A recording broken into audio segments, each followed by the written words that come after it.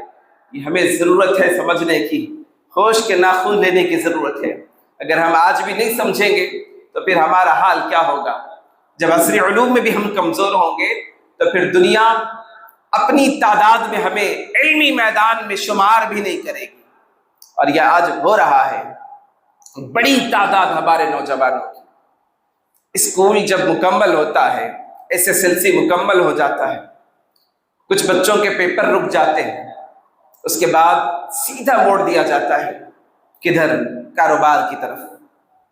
جو جس فیلڈ میں کام کر رہا ہوگا اس کا والد اس کو اسی فیلڈ پر لگا دے گا، کہے گا کہ معاشی حالات خراب ہے، تعلیم اور کیسے دلائی جائے۔ اور یہ نوجوان بھی چاہتا ہے کہ میں بھی کسی طرح سے کاروبار کی طرف مصروف ہو جاؤں۔ باپ جو کام کرتا ہے بیٹا بھی وہی کرنا چاہے گا، کیونکہ اس نے دیکھا ہے، عملاً تربیت حاصل کی ہے گھر سے، اور اسی تربیت کا اثر ہے کہ وہ اسی راہ پر چلنا چاہتا ہے۔ ایک وقت آتا ہے جب وقت گزر جائے گا، حالات تقاضا کریں گے، تو پھر آپ اپنے آپ کو تعلیمی طور پر کیسے پیش کر پاؤ گے؟ ہمارے نوجوانوں کی حالت ہے، بینک چلے جائے تو ایک فارم ہم سے بھرا نہیں جا رہا ہے۔ یہ ہمارے نوجوانوں کی حالت ہے۔ دائیں بائیں دیکھ رہے ہیں کہ کوئی فارم فل کر کے دے دے، یہ ہماری قوم کا المیہ ہے۔ تو اسلام کہتا ہے ہر علم اللہ نے اپنے فضل سے عطا فرمایا ہے۔ وَعَلَّمَ آدَمَ الْأَسْمَاءَ، جو علم کا اللہ نے اسماء کا علم حضرت آدم علیہ السلام کو سکھایا ہے، قیامت تک ان تمام علوم پر دسترس، جتنی لیاقت ہوگی وہ اس علم کو حاصل کرنے کی طلب کرے گا، یہ ضروری مسئلہ ہے۔ لیکن قوم کی حالت، قوم کے نوجوانوں کا المیہ، باقاعدگی کے ساتھ 10ویں جماعت کے بعد ڈراپ آؤٹ ہو جاتے ہیں۔ کوئی بڑی مشکل سے PUC کمپلیٹ کر لے تو بہت بڑی بات ہے۔ آج آپ دیکھیں تاریخی احوال دیکھیں، چاہے آپ یورپ کے معاملات دیکھیں، چاہے آپ UK کے معاملات دیکھیں، یونائٹڈ اسٹیٹ کے معاملات دیکھیں، آسٹریلیا کے معاملات دیکھیں، یا عرب ممالک کے حالات آپ دیکھ لیں، بڑی تعداد ہمارے ملک سے پڑھ کے جانے والوں کی بھی ہے، لیکن اس میں ہمارے نوجوانوں کی جو فیصدی ہے بہت کم ہے۔ وجہ اس کی یہ ہے کہ وہ ایلیجبلٹی کرائٹیریا جو مقرر کیا گیا ہے اس کے اندر ہمارے نوجوان آتے ہی نہیں۔ 10ویں پڑھ کر اگر کوئی جا کر بڑی ملازمت کرنا چاہے گا تو نہیں ملے گی۔ تقاضا ہے وقت کا، اپنے آپ کو بدلے اور حالات کے ساتھ اپنے آپ کو سمجھے، اپنی ذمہ داریوں کا احساس لائے اور اس علم سے وابستگی حاصل کرے جس کے ذریعے سے آپ کی دنیا بھی بہتر ہو، آپ کی آخرت بھی بہتر ہو۔ لیکن اس علم کے ساتھ تعلق ہونا چاہیے کہ وہ علم اپنے مولا کے لیے ہو، چاہے وہ سائنس کا علم ہو، سماجی علم ہو، سیاسی علم ہو، جس علم کے لیے بھی آپ علم حاصل کریں گے اس میں اللہ ہونا چاہیے، اللہ کے نام پر وہ علم ہونا چاہیے۔ آج دنیا کے بڑے بڑے ممالک نے ڈیفنس سسٹم کو مضبوط کیا، ان کے پاس بڑے بڑے آلات موجود ہیں، بہت کچھ انہوں نے ترقی کی ہے، بڑے بڑے ایٹمی ہتھیار، جوہری ہتھیار رکھتے ہیں۔ کیا وہ جاہل ہیں؟ نہیں، وہ بھی علم والے ہیں، لیکن اس علم کا فائدہ اس وقت ممکن تھا کہ اگر وہ علم اللہ کے لیے حاصل کیا جاتا۔ لیکن نتیجہ آپ کے سامنے ہے، کیا حالات دنیا نے اپنا منظر پیش کیا ہے، کس طرح کی خون و قتل و غارت گری کا منظر دنیا پیش کر رہی ہے۔ وجہ یہ ہے کہ وہاں پر علم اللہ کی خاطر نہیں حاصل کیا گیا، علم دنیا کی خاطر حاصل کیا گیا، دنیا کے حصول کے لیے وہ آگے بڑھ رہے ہیں، وہ اپنے مقاصد میں کامیاب ہوتے جا رہے ہیں۔ 21ویں صدی کے آغاز سے آج تک 26 سال ہو چکے ہیں، ہر فیلڈ میں محنت کرنے والے نے اپنے عزائم کو دنیا کے سامنے پیش کیا، سائنس نے اپنا عزم دنیا کے سامنے پیش کیا، سائنس نے اپنا علم دنیا کے سامنے پیش کیا، روبوٹک انجینئرنگ نے اپنا، ہمارا یہ عہد ہے کہ آنے والے وقت میں ہم ایسا ماحول دنیا کو دیں گے کہ پوری دنیا روبوٹک دائرے کے اندر آ جائے گی۔ جب 26 سال پہلے یہ عزم روبوٹک انجینئرنگ نے اپنا ایک نظام دنیا کو پیش کیا، آج وہ روب عمل ہے دنیا کے سامنے پیش کیا جا رہا ہے۔ آج آپ اے آئی کا زمانہ دیکھیں، چیٹ جی پی ٹی کا زمانہ دیکھیں. دنیا نے ایک عزم لیا تھا، دنیا نے ایک سوچ لی تھی، دنیا نے ایک پختہ ارادہ لیا تھا، اور وہ اس ارادے کے تحت محنت کرتے گئے، آگے بڑھتے گئے، وہ کامیاب ہوتے چلے گئے. سائنس نے ترقی کی، ڈاکٹرز نے ایک عزم لیا تھا کہ ہم ایسے ایسے آلات اور ایسے ایسے روبوٹک آپریشن کے لیے سسٹم کا ایجاد کریں گے، اور آج دنیا کر رہی ہے. کیوں؟ 21ویں صدی کے آغاز میں، آج سے 26 سال پہلے جب 2000 مکمل ہوا، 2001 کا آغاز ہو رہا تھا، دنیا نے اپنے عزائم دنیا کے سامنے پیش کیے. ہم اس فیلڈ میں آگے جائیں گے، ہم ایسی محنت کریں گے، ہم ایسی ترقی کریں گے. اور 26 سال بعد ہم آج دیکھ رہے ہیں دنیا کو کس تیزی کے ساتھ دنیا اپنے ترقی کا لوہا منوا رہی ہے اور اپنے ہونے کا ثبوت پیش کر رہی ہے. اگر ہم 21ویں صدی میں ہم اپنے آپ پر دیکھیں، ہمارے عزائم آج سے 26 سال پہلے کیا تھے، جواب آئے گا کہ ہمارا کوئی نتیجہ نہیں ہے، ہمارے پاس اس کا کوئی جواب نہیں ہے، نہ ہمارے پاس کوئی مقصد ہے، نہ کوئی عزم ہے، نہ کوئی ارادہ ہے. پھر ہم نے حاصل کیا کیا؟ اسلام وہ دین فطرت ہے، اسلام وہ دین مذہب ہے کہ اسلام نے ایسا قانون ہمیں عطا کیا. دنیا کی کوئی کتاب اٹھا لے آپ، اس کے لکھنے والا انسان ہوگا، فہم و ادراک انسان کے دماغ میں جو آئیں گے وہ اس کو تحریر کرے گا. لیکن اسلام اور مسلمانوں کو وہ دولت اللہ نے عطا کی، قرآن مجید کو اپنے محبوب صلی اللہ علیہ وسلم کے قلب اطہر پر نازل کر کے بتایا کہ محبوب، ہم نے اس میں کائنات کے ہر خوش کو تر کا ذکر فرما دیا ہے. جو جتنا غوطہ زنی کرے گا وہ ہمارے راز سے واقفیت حاصل کرے گا، آگے بڑھتا جائے گا، ہم اس کو قرآن کا فیض عطا کرتے جائیں گے، اور وہ اپنے میدان میں محنت کرتا ہوا اپنے مقصد کو حاصل کرنے کی طرف آگے بڑھے گا. آج کوئی انجینئر بنتا ہے تو اس کے لکھنے والا انسان ہوگا، کوئی ڈاکٹر ہے تو اس کی کتابیں لکھنے والا انسان ہے. لیکن اگر کوئی حافظ قرآن بنتا ہے تو وہ قرآن دنیا کی نہیں ہے، وہ قرآن اللہ کا کلام ہے، اور سارا علم دنیا اپنے دماغ میں محفوظ کرتی ہے. لیکن قرآن مجید ایسا دولت علم کا خزانہ ہے کہ وہ سینے میں محفوظ ہو جاتا ہے. الحم سے والناس تک قرآن مجید کے حافظ قرآن مجید کو حفظ کر کر سال ہر سال سے مصلی پر کھڑے ہو کر آپ کو قرآن کی تلاوت کر کر سناتے ہیں. یہ قرآن مجید کا اعزاز ہے کہ قرآن مجید نے اس کے ماننے والوں کو اس طرح سے دولتیں عطا فرمائی ہے. تو ہماری ضرورتیں ہیں کہ ہم احساس کریں، اپنی ذمہ داریوں کا احساس لائیں. اور خاص سی گزارش کروں گا کہ نوجوانوں، آنے والا وقت کا ضیاع کرنے کا وقت نہیں ہے. IPL کا سیزن سٹارٹ ہونے جا رہا ہے یا ہو گیا ہے. نوجوانوں کا سب سے بڑا ایک خاص شغف والا کام، کچھ ہو جائے کوئی پرواہ نہیں. نوجوانوں کا جو سب سے محبوب عمل ہے وہ کرکٹ. IPL میں کون جیتا کون ہارا، اگر آپ اس کو صرف نالج کے لیے دیکھنا چاہتے ہیں، لیکن اس کے پیچھے عزائم کو دیکھیں. میدان احد تھا، کفار مکہ نے اپنی خواتین کو بھی میدان احد میں لے آئے. جب ایک ایک صحابی کی شہادت ہوتی تو خواتین اپنے ان لوگوں کو ورغلاتی آگے بڑھو، اگر تم فاتح بنو گے تو ہم تمہارے لیے ہیں، اگر تم ناکام ہو جاتے ہو تو پھر ہم کبھی تمہیں حاصل کرنے نہیں دیں گے. یہ تاریخی حقائق ہے. وہ نعرے لگاتی تھی، اور آج اسی سوچ کو، اسی فکر کو، اسی مزاج کے ساتھ نئے انداز میں دنیا پیش کر رہی ہے. ایک IPL میں کوئی ٹیم جیتتی ہے، آگے بڑھتی ہے، تو پھر اس کی خوشی کے جو دنیا کے سامنے نمونے پیش کیے جاتے ہیں، انسان کی عقلیں مفلوج ہو جاتی ہے.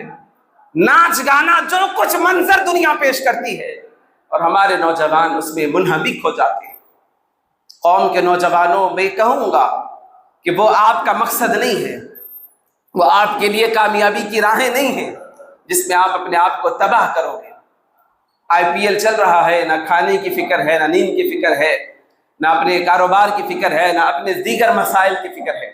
یہ نوجوانوں کا محبوب عمل، میں اس پر توجہ اس لیے دلا رہا ہوں کہ یہ سیزن سٹارٹ ہے، آنے والا وقت ہے، اس کے بعد سب سے خوفناک اس کا پہلو یہ ہے کہ اس میں نوجوان بولی لگاتے ہیں، اس میں نوجوان پیسہ لگاتے ہیں، وہ بھی جوا ہے، جوے کی ایک قسم ہے، کسی کے جیت یا ہار پر آپ پیسہ کمائیں گے، وہ آپ کے لیے حلال نہیں ہوگا، وہ حرام ہوگا، اور نوجوان اس پہ بہت تیزی کے ساتھ داخل ہوتے ہیں، اور ہر آئی پی ایل کے اندر یہ جوا سٹہ بازی کا بڑا بازار گرم رہتا ہے۔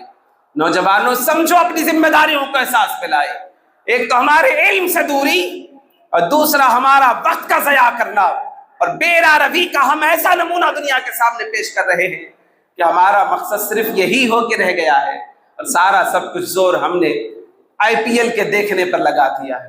اسلام فزیکل ایکٹیویٹی کے خلاف نہیں ہے، اسلام آپ کے فزیکل ایکٹیو رہنے پر خاص توجہ دلاتا ہے، آپ کو پابندی نہیں لگاتا، لیکن وہ حدود شرع کے اندر ہونا چاہیے، حدود شرع کے باہر نہیں ہونا چاہیے۔ یہ آئی پی ایل کے اندر سارا سب کچھ یہی کچھ نظام چلتا ہے، اور بڑی کالا بازاری جوا کی سٹے بازی کی چلتی ہے، اور ہزاروں لاکھوں روپے نوجوان اس پر برباد کرتے ہیں، تباہ کرتے ہیں۔ غیروں کی بات میں بالکل نہیں کر رہا ہوں، میں اپنی قوم کے نوجوانوں کی بات کر رہا ہوں۔ وہ قوم کے نوجوان ذمہ داری کو احساس میں لائے اور اس مقام کی منزلوں سے اپنے آپ کو روک لے جہاں تباہی اور بربادی کا ہمارے لیے سامان تیار کر رکھا ہے۔ اور آئی پی ایل کے اندر جس طرح کا ناچ گانا اور جس طرح سے خواتین کا جو کچھ منظر برہنہ انداز میں دنیا کے سامنے پیش کیا جاتا ہے، احد کے میدان میں کفار مکہ کی جو سازشیں تھیں، اور آج اسی طرح سے ہم پر بھی وہی مسلط کیا جا رہا ہے، اور ہماری قوم کے نوجوان اسی ناچ گانے میں اپنے آپ کو مصروف کر کر اپنی آخرت اور اپنی دنیا کو تباہ کر رہے ہیں۔ تو کوشش کرے کہ اس طرح کے معاملات سے اپنے آپ کو بچائے۔ یہ ہو گیا عصر علوم کو حاصل کرنا، یہ ہمارے لیے بہت بڑا ضروری مسئلہ ہے۔ اگر ہم دنیا کے شانہ بشانہ چلنا چاہتے ہیں تو آج وقت ہم سے تقاضا کرتا ہے کہ ہم دنیا کی اعلیٰ سے اعلیٰ تعلیم حاصل کریں، لیکن وہاں پر اخلاص نیت کو ملحوظ خاطر رکھے اور اللہ کی خاطر وہ علم حاصل کرنے کی کوشش کریں، تو دنیا بھی ہماری بہتر ہوگی، آخرت بھی ہماری بہتر ہوگی۔ اب آپ غور کریں، قرآن مجید، حدیث، فقہ، تفسیر، یہ جو کچھ ہمارے پاس ہم تک پہنچا ہے 14 صدیوں سے سلسلہ جاری ہے، کیسے پہنچا ہے؟ کبھی ہم نے غور کیا کہ ہمیں معلوم ہے اتنی ایمانداری کے ساتھ قرآن کا ایک ایک حرف ہم تک کیسے پہنچا، اتنی ایمانداری سے حدیث ہم تک کیسے پہنچی، اتنی ایمانداری سے تفاسیر ہم تک کیسے پہنچی؟ تو آپ غور کریں، اسلام کے محفوظ قلعے مدارس اسلامیہ ہیں، عصری تقاضوں کے مطابق اسلام کے محفوظ قلعے مدارس ہیں، ان مدارس سے ہزاروں لاکھوں حفاظ نکلتے ہیں، علماء نکلتے ہیں، محدثین نکلتے ہیں، مفکرین نکلتے ہیں، خطباء نکلتے ہیں، قاری نکلتے ہیں، اور وہ اپنی قوم کی طرف پلٹ کے آتے ہیں تو پھر اللہ اور اس کے رسول کا پیغام لے کر آتے ہیں، قال اللہ قال رسول کی باتیں لے کر آتے ہیں۔ قرآن مجید نے اس امت کو ایک اعزاز یہ بھی بخشا ہے کہ یہ امت امر نیکی کا دیتی ہے اور گناہوں سے روکنے کا اشارت دی گئی ہے۔ یہ وہ قوم ہے کہ جو نیکی کی طرف بلاتی ہے، خیر کی طرف بلاتی ہے، اور گناہوں کی طرف جانے سے روکتی ہے، تو یہ اس امت کا اعزاز ہے، یہ بخشا گیا۔ تو مدارس اسلامیہ آپ دیکھتے جائے، حالات جتنے بھی پریشان کن بنتے جا رہے ہیں، لیکن اس کے باوجود مدارس اسلامیہ اپنا کام آب و تاب کے ساتھ رواں رکھے ہوئے ہیں۔ تو ہماری ذمہ داری ہے کہ ہم اپنے نونہالوں کو مدارس اسلامیہ کی طرف رخ کروائے، اور آنے والا وقت بھی یہ تقاضا کرتا ہے۔ آپ دیکھیں، عصری علوم کے مدارس، اسکول، کالجز اب ہالیڈیز کی طرف جا رہے ہیں، یعنی کہ وہ اختتامی سال مکمل کر چکے ہیں، اور پھر 2 ماہ کی چھٹیوں کے بعد ان کا آغاز ہوگا۔ لیکن مدارس اسلامیہ کا تعلیمی سال کا آغاز ہے، شوال سے مدارس کا آغاز ہو جاتا ہے، باقاعدہ تعلیم کا آغاز ہو جاتا ہے۔ تو اس میں اپنے نوجوان بچوں کو، اپنے کم سن بچوں کو مدارس کی طرف رخ کروائے۔ یہ وقت کا تقاضا ہے، حالات ہم سے اس کا مطالبہ کرتے ہیں۔ جب بچہ حافظ قرآن بن کے نکلتا ہے تو اعزاز ان کے ماں باپ کو بھی کس طرح عطا کیا جاتا ہے، احادیث کا مفہوم ہے، اس میں ذکر ہے۔ میدان محشر میں اللہ تبارک و تعالی حافظ قرآن کے ماں باپ کو ایسی بلندیاں عطا فرمائے گا، نور کے تاج ان کے سروں پر سجائے جائیں گے۔ یہ قرآن کی بدولت ہے۔ قرآن کا علم دینے کے بعد آپ جو علم بھی دنیا کا دینا چاہیں گے، اس کے سامنے دنیا کا علم بڑا محدود اور مختصر نظر آئے گا۔ یہ قرآن کی بدولت حاصل ہوگا، قرآن کی وجہ سے دنیا کا کوئی علم بھی آپ پیش کر دے، حافظ قرآن کے سینے کو اللہ نے اتنا وسیع فرما دیتا ہے کہ وہ بڑی آسانی کے ساتھ ہر علم کو اپنے اندر اتار لیتا ہے۔ آخر میں ایک بات کہوں گا، دنیا کا علم دماغ میں رکھے، اسلام کا علم دل میں رکھے، قرآن کا علم دل میں رکھے۔ قرآن کی وجہ سے آپ کی دنیا بھی بہتر ہوگی، آپ کی آخرت بھی بہتر ہوگی۔ تو اب مدارس اسلامیہ ہم سے کیا تقاضا کر رہے ہیں؟ دور حاضر میں مدارس کی حفاظت کی ہماری ذمہ داری ہے۔ دور اسلام کے تقاضوں کے مطابق مخالف سم سے آنے والی ہواؤں کا جب تک ہم عزم مصمم ہو کر مضبوطی کے ساتھ دفاع نہیں کریں گے تو مدارس اسلامیہ پر آنے والے جو کچھ حالات ہیں، اگر قوم ذمہ داری کے ساتھ احساس نہیں کرے گی تو تاریخ میں ایسے بھلا دیا جائے گا پھر کہ کچھ منظر ہمارا تھا اس کا ہمیں کوئی ثبوت بھی نہیں ملے گا۔ یہ وقت کا تقاضا ہے کہ ہم اپنے مدارس کو محفوظ کریں، مالی مدد دیں، تعاون کریں، اپنے بچوں کے داخلے کروا کر آنے والا مستقبل ان کا روشن کریں۔ آنے والے وقت میں تقاضے ایسے ہیں کہ جب اگر ان کا مستقبل روشن ہوگا تو پھر پورے خاندان کا روشن مستقبل ہوگا۔ یہ وقت کے تقاضے ہیں، لوگوں کا ایک المیہ ہے، لوگوں کی سوچ یہ ہے، فکر یہ ہے کہ حافظ بنے گا، عالم بنے گا تو کرے گا کیا؟ اس قوم کی جہالت کا سب سے بڑا ثبوت یہ ہے کہ وہ قوم علماء کو، حفاظ کو قدر کی نگاہوں سے دیکھنے کے بجائے پست نگاہوں سے دیکھ رہے ہیں۔ جو قوم اپنے علماء کی قدر نہیں کرے گی، اپنے حفاظ کی قدر نہیں کرے گی، پھر اس قوم کا مستقبل آپ کیا دیکھو گے؟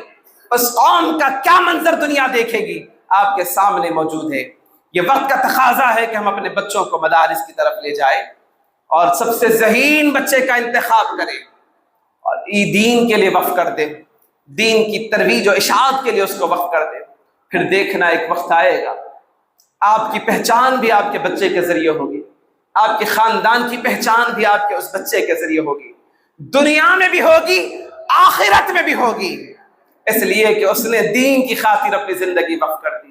اس کے ساتھ عصری علوم بھی اس کو پڑھایا جائے، دنیا کی اعلیٰ سے اعلیٰ تعلیم بھی اس کو دلائی جائے تاکہ وہ دنیا کی صفوں میں بھی پیچھے نہ رہے، دین کی صفوں میں بھی پیچھے نہ رہے، اور وہ خود مختاری کے ساتھ دین کی خدمت کرے گا۔ اگر اس کو عصری علوم سے بھی وابستہ کر دیا جائے گا تو پھر اس کی دنیا بھی بہتر ہوگی، اس کی آخرت بھی بہتر ہوگی، اس کے ساتھ ماں باپ کی، خاندان کی، علاقے کی، محلے کی، شہر کی اور ریاست کی اور ملک کی حالات بہتر ہوگی، کیونکہ وہ امن کا پیغام لے کر آئے گا، وہ محبت کا پیغام لے کر آئے گا، توڑنے کے بجائے جوڑنے کا پیغام لے کر آئے گا اور تعلقات کو مضبوط کرنے کا پیغام لے کر آئے گا۔ اور ہمارا المیہ ہے کہ ہم اپنے بچوں کو قرآن سے وابستگی کے بجائے دنیا کے تعلیم سے ہم نے وابستہ کیا اور ہم نے بڑی بڑی امیدیں لگائی کہ ہم بھی کامیاب ہوں گے، ہمارے بچے بھی کامیاب ہوں گے۔ آپ دیکھیں دور اکبری ہے، اس وقت اکاؤنٹنٹ جتنے بھی تھے، بنیا ایک خاص قسم کے لوگ ہیں جو حساب کے اندر بڑے ماہر تھے، ملک کے اندر ان کو اس کام کی ذمہ داری سونپی گئی اور وہ حساب و کتاب میں بڑے ماہر تھے۔ آج ان کو سی اے کا نام دیا گیا ہے، تعلیم تو وہی ہے، حساب بھی وہی ہے، دیکھنا بھی وہی ہے، سب کچھ وہی ہے، اور ہماری قوم کی حالت یہ ہے کہ ہم دھکے کھاتے پھر رہے ہیں۔ وجہ اس کی یہ ہے کہ ہمارے پاس نہ بڑی تعداد میں وکلا ہے، نہ بڑی تعداد میں ڈاکٹرز ہے، نہ بڑی تعداد میں ہمارے پاس عصری علوم کے نابغہ روزگار ہمارے پاس ہے، اور ہم جا رہے ہیں ادھر ادھر۔ لیکن اسلام کی بنیادوں کو اگر دیکھیں گے تو علم ریاضی کے بانی بھی اسلام کے ماننے والے ہیں، علم فزکس کے بانی بھی مسلمان ہیں، علم کیمسٹری کے بانی بھی مسلمان ہیں۔ اس طرح سے بایولوجی کے، زولوجی کے، کیمسٹری کے جو علم نباتات، فلکیات، جو آپ علم اٹھائیں گے اس کے موجب اور اس کے تحقیق دنیا کے سامنے پیش کرنے والے وہ اسلام کے ماننے والے تھے۔ لیکن آج ہمارا المیہ ہے کہ ہم نے اس کو پس پش ڈال دیا، تو نتیجہ اس کا یہ ہے کہ ہم محدود پیمانے پر ڈیپینڈنٹ ہو کے رہ گئے ہیں۔ ہمارا مقصد ایسا بنتا جا رہا ہے۔ آج بھی میں ذمہ داری سے بات کر رہا ہوں، ہمارے پاس جو بزرگ بیٹھے ہیں اگر ان سے آپ حساب پوچھ لیں بغیر کیلکولیٹر کے، بغیر سوچے، لمحے بھر میں وہ اس کا جواب دے دیں گے۔ اگر وہی ہمارے نوجوان سے پوچھیں گے تو وہ کیلکولیٹر پر ڈیپینڈنٹ ہے. جب تک وہ حساب نہیں کرے گا، ملٹیپلائی اس کو سمجھ میں نہیں آئے گا، کتنا ہوگا اس کو ضرب دینا نہیں آئے گا، کتنا جمع کرنا اس کو سمجھ میں نہیں آئے گا، کیونکہ وہ اپنے علم کے دائرے کو محدود کر لیا ہے اور آلات کے اوپر اپنے آپ کو منحصر کر دیا ہے. اس کی وجہ سے وہ علم سے دور ہوتا جا رہا ہے اور مشینوں کے ذریعے قریب ہوتا جا رہا ہے. اگر وہ حساب و کتاب اس کو سمجھ میں نہیں آئے گا تو پھر وہ علم اس کو کیسے کامیاب دے گا اور کیسا علم اس کو فائدہ دے گا؟ ذمہ داری ہے آپ سمجھے. آج بھی بزرگ لوگوں سے حساب، کتنا بڑا حساب بھی پوچھ لے، بڑی آسانی کے ساتھ وہ آپ کو حساب کا جواب دیں گے. اب ان کی تعلیم پوچھیں تو مختصر تعلیم ہوگی، کوئی 7ویں جماعت، کوئی 5ویں جماعت، کوئی 8ویں جماعت، کوئی 10ویں جماعت انتہا. لیکن ان کا حساب و کتاب علم کے میدان میں پختہ ہے. جو انہوں نے 40-50 سال پہلے پڑھا تھا، آج بھی وہ علم ان کے پاس محفوظ ہے اور وہ اس علم سے فائدہ اٹھا رہے ہیں. علم ماں کی گود سے قبر کی گود تک اس کو فائدہ دے گا اگر وہ علم کے ذریعے حاصل کیا جائے گا، علم اخلاص کے لیے حاصل کیا جائے گا، تو پھر وہ شخص کامیاب ہوگا، کامران ہوگا، بامراد ہوگا. اب اختصار کے ساتھ گزارشات جو میں آپ سے کرنا چاہتا ہوں کہ جب اسکول کے ہالیڈیز ہو جاتے ہیں تو شہر کے اندر مختلف مقامات پر سمر کلاسز کا آغاز ہوتا ہے. دینی علوم کو سکھانے کے لیے، فرض علوم کو سکھانے کے لیے، قرآن مجید کی تعلیم دینے کے لیے، حدیث کی تعلیم دینے کے لیے 40 دن کا یا 45 دن کا باقاعدہ کورس شہر کے اندر مختلف جگہوں پر انعقاد ہوتا ہے. اگر اس کا بھی نتیجہ فیصد ہم نکال کے دیکھیں تو بڑا پریشان کن ہے. وہاں پر بھی ہمارے ماں باپ، نوجوانوں کی ذمہ داری تھی کہ وہ اپنے بچوں کا داخلہ کروائے، لیکن یہ ہوتا ہوا نظر نہیں آ رہا ہے. یہ ہماری ذمہ داری ہے کہ ایسے خاص موقعوں کو غنیمت جانتے ہوئے اپنے بچوں کو مدارس کی طرف رخ کروائے، مکتبوں کی طرف رخ کروائے، جہاں قرآن کا، حدیث کا علم دیا جا رہا ہے وہاں اپنے بچوں کو بھیجے. اور خاصی ایک گزارش یہ بھی ہے کہ مسجد حاضہ میں بھی بچوں کی تعلیم کا نظم و ضبط ہے، لیکن بعد رمضان سے یہ معاملات دیکھے جا رہے ہیں کہ بہت قلیل اور کم تعداد بچوں کی یہاں مسجد میں دیکھی جا رہی، جبکہ 2 اساتذہ مکتب کے درس کے لیے آپ کے لیے خدمات دے رہے ہیں، لیکن اس کے باوجود بچے مسجد کی طرف نہیں آ رہے. تو کہیں نہ کہیں ماں باپ اس کے ذمہ دار ہیں، کیونکہ ہم نے دنیا کی تعلیم کو بڑا فوکس کیا. عصر علوم ہمارا مقصد ہم نے سمجھا. بچہ ٹیوشن نہیں جائے گا تو ماں باپ بڑا سوال کریں گے، لیکن اگر وہی بچہ مدرسے کو نہیں جائے گا، وہی بچہ مکتب کو نہیں جائے گا، وہی بچہ صبح مسائیہ، پھر اس پر کوئی سوال نہیں، صباحیہ میں نہیں جائے گا تو کوئی سوال نہیں، کیونکہ ہم نے قرآن کے علم کو اہمیت نہیں سمجھا. یہ آج ہماری زوال کا سب سے بڑا مقصد بنتا جا رہا ہے. اگر اسی کو ہم سمجھیں، جو ہمارے نتائج ہمارے سامنے آئیں گے، تو ہمارا قرآن دوستی ہونا، علم سے دوستی ہونا یہ بہت ضروری ہے کہ اپنے بچوں کو سمر کلاسز جہاں بھی ہوں گے وہاں داخلہ دلوائے، ان کی چھٹیوں کو اسلام کی خاطر وقف کرے اور اسلام کے سیکھنے کے لیے لگائے. مختصر وقت کے لیے وہ سمر کلاسز چلتے ہیں تاکہ اسلام سے، تعلیمات اسلام سے بچوں کے اندر ایک شوق پیدا ہو، ان کے اندر ایک ذوق پیدا ہو. اس کی خاطر یہ سب کچھ کیا جاتا ہے. تو مدارس اسلامیہ ہمارے لیے، دین کے لیے محفوظ قلعے ہیں. تا دم قیامت تک یہ سلسلہ جاری و ساری رہے گا. وقال اللہ وقال رسول کی باتیں دنیا کو پہنچاتے رہیں گے. تو بے ایک وقت دینی علوم بھی اتنا ضروری ہے، عصری علوم بھی اتنا ضروری ہے. اپنے نوجوانوں سے کہوں گا دین کا علم بھی اتنا سیکھے اور دنیا کا علم بھی اتنا سیکھے، دنیا کے شانہ بشانہ چل سکے. دنیا ہمیں یہ نہ کہے کہ یہ قوم جاہل ہے، دنیا یہ نہ کہے کہ یہ قوم علمی میدان میں پست ہے، یہ نہ کہے کہ یہ علمی میدان میں بہت کمزور ہے. دنیا یہ کہے کہ یہ وہ قوم ہے علم کے میدان میں لوہا منوانے والی قوم ہے. دنیا یہ کہے کہ سب سے بڑا محقق، سائنسدان، ڈاکٹر اس قوم کے پاس ہے، سب سے بڑا بیرسٹر اس قوم کے پاس ہے، سب سے بڑا انجینئر اس قوم کے پاس ہے. تو اس قوم کا تشخص اس وقت بحال ہوگا، پھر یہ قوم فخر کے ساتھ اٹھے گی، پھر یہ قوم اپنا کھویا وقار حاصل کرے گی. ممکن اس وقت ہوگا تب ہم اپنے حال کو بدلیں گے، اپنے مستقبل کی فکر کریں گے، آنے والی نسلوں کے لیے ہم صحیح انتخاب کریں گے اور پھر کامیابی اس وقت ممکن ہوگی. ایک وقت مدارس کا علم بھی ضروری ہے، دنیا کا علم بھی ضروری ہے۔ ہم یہ نہیں کہتے کہ آپ صرف مدارس میں اپنے بچوں کو داخلہ دلوائے، یہ نہیں، وقت کے تقاضے ہیں، مدارس نے بھی اپنے تعلیمی نظام کو تھوڑا سا بدلا ہے کہ وہ دینی علوم کے ساتھ عصری علوم بھی پڑھا رہے ہیں تاکہ بچوں کو دنیا کے معاملات کے ساتھ بھی جوڑا جائے۔ یہ وقت کے تقاضے ہیں، حالات ہم سے مطالبات کر رہے ہیں۔ آپ دیکھیں، ہم نے اپنا تشخص کھو دیا، ہم نے اپنی زبان کھو دی، ہم نے اپنا علم کھو دیا، اور آج غیروں کے طریقوں کو اپنا کر ہم سمجھ رہے ہیں کہ ہم نے قرآن پڑھا۔ کس میں پڑھا؟ پوچھا گیا انگریزی زبان میں قرآن پڑھا، پوچھا رومن زبان میں پڑھا، قرآن ایسے پڑھا، قرآن ویسے پڑھا، عربی زبان میں قرآن ہے، قرآن آپ عربی میں کیوں نہیں پڑھتے؟ سیکھنا نہیں چاہتے تو پھر قرآن کیسے آئے گا؟ عمر کا کوئی مقام نہیں ہے، آخری وقت تک قرآن پڑھا جا سکتا ہے، سیکھا جا سکتا ہے، عمر کی کوئی حد نہیں ہے، انسان جتنا بھی بوڑھا ہو لیکن قرآن کا ایک فیضان کرم ہے۔ ہم نے دیکھا ہے 80 برس کے لوگ بھی قرآن پڑھے ہیں، ہم نے دیکھا ہے 60 برس کی عمر میں لوگوں نے ناظرہ پڑھا ہے، ہم نے دیکھا ہے۔ قرآن سے اگر مضبوط تعلق ہوگا تو قرآن اپنا فیض عطا کرے گا، اور عمر کا کوئی بھی حصہ ہوگا قرآن آپ کے لیے آسان ہوگا، اور آپ اس قرآن سے اپنی وابستگی کے ساتھ قرآن کو سیکھیں گے، قرآن کو حاصل کریں گے کہ ہماری اور آپ کی کامیابی کے لیے نتیجہ خیز ہوگا۔ اور جو مخالف سمت کی ہوائیں ہیں، حالات جو بھی بن رہے ہیں، یہ سب کچھ ہمارا علم دوستی سے تعلق کمزور ہونے کا یہ بہت بڑا سبب ہے۔ آج ہمارے نوجوانوں کو تعلیم کے میدان میں آگے بڑھنا ہوگا، اور آپ دیکھیں ملک کا سب سے بڑا کمپٹیشن والا ایک ایگزام ہوتا ہے جس کے ذریعے سے بچے IAS اور IPS بنتے ہیں۔ ہماری قوم کے نوجوانوں کو آگے بڑھنا ہوگا، آگے بڑھ کے وہ اپنا عزم کر کے اپنا مقصد بنائے، اس علم کو حاصل کرنے کی کوشش کرے۔ اسی فکر کے ساتھ آپ سول سروسز کے امتحانات جب بھی آئیں گے آپ آگے بڑھے، اپنے آپ کو پیش کریں اور اپنی محنت کا لوہا منوائے۔ یقینی بات ہے یہ کمپٹیشن آپ کے علمی لیاقت کی بنیاد پر ہوگا تو پھر آنے والے وقت میں قوم وقار کے ساتھ، قوم اپنے دبدبے کے ساتھ، وہ قوم اپنی عزت اور وقار کے ساتھ پھیلے گی، پھولے گی، دنیا دیکھے گی۔ آج تقاضے ہیں ہمارے سامنے، علم دوستی ہمارے لیے ضروری ہے، قرآن سے وابستگی ضروری ہے، عصری علوم بھی ضروری ہے۔ ان چند گزارشات کے ساتھ اللہ تعالیٰ سے دعا گو ہوں کہ مولا جو ہم نے کہا ہے، سنا ہے، مجھ سب کو عمل کی توفیق عطا فرما۔ مولا ہمیں قرآن علوم سے وابستگی نصیب فرما، قرآن کے فہم و ادراک نصیب فرما، عصری علوم میں بھی نوجوانوں کو ترقی و کامیابی نصیب فرما۔ جو بچے امتحان دے چکے ہیں، دے رہے ہیں، انہیں کامیابیاں عطا فرما۔ نوجوانوں کے بہتر مستقبل کی دعائیں کرتے ہیں، مولا علم کی روشنی ان تک پہنچا دے، علم سے دوستی نصیب فرما۔ نوجوانوں کو جس طرح کے بیکاری کے معاملات سے محفوظ فرما دے، نوجوانوں جو IPL کے ذریعے سے اپنے ہلاکت کے منازل طے کرتے ہیں، مولا انہیں اس سے محفوظ فرما لے۔